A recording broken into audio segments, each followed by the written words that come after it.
Hey, welcome back. My name is Meg. And I'm Kevin. And this is Kevin Lebu Weddings. Today we are reviewing the Knott's Ultimate Wedding Planner book on how to hire a wedding photographer. Today we are on tip number 9. What'd it be? Tip number 9, cover your bases.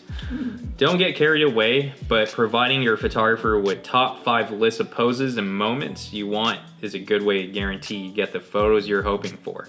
Show actual examples to help guide.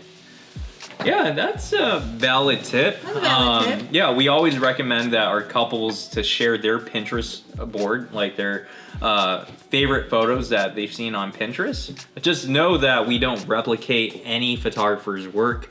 We always want to, stick with our style and be original, but having inspirations of knowing like what type of poses you like or what type of scenery you envision for your photos. Pinterest is always very helpful. May I make a suggestion? Yeah. As you're looking for your wedding photographer, this may be misconstrued in that like, oh, I haven't even seen, so-and-so's wedding portfolio. I'm just gonna give them a list of what I think looks what I want or whatever.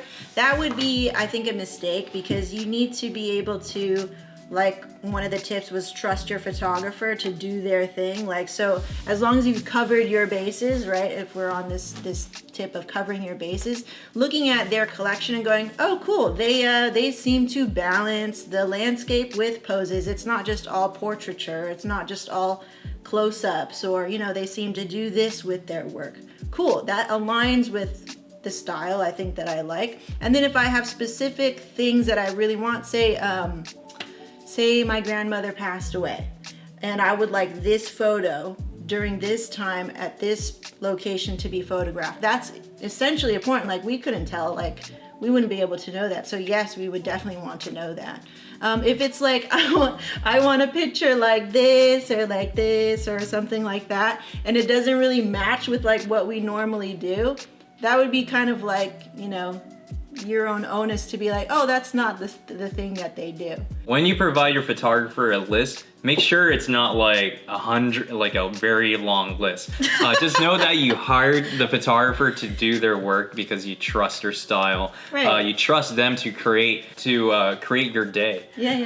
But yeah, when you provide a photographer a list of this is what I must have, and it's like a list of poses, a list of like I want it looking like this. It's like a perfectionist.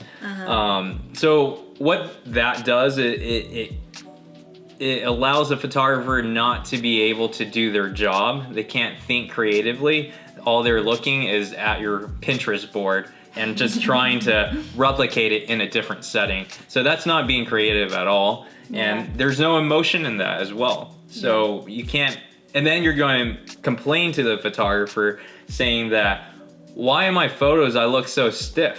Because the photographer is trying to meet your expectations in the photos that you told them to take for you.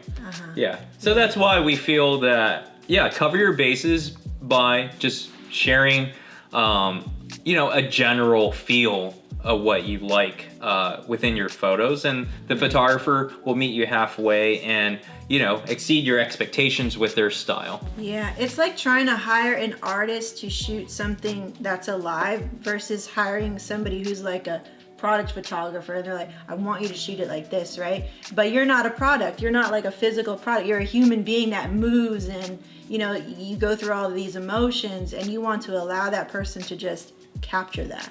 So giving them the freedom and trusting them to capture it. So that was tip number 9, cover your bases. We'll see you next time for the last and final tip here on our channel. See you next time. Bye guys. Bye.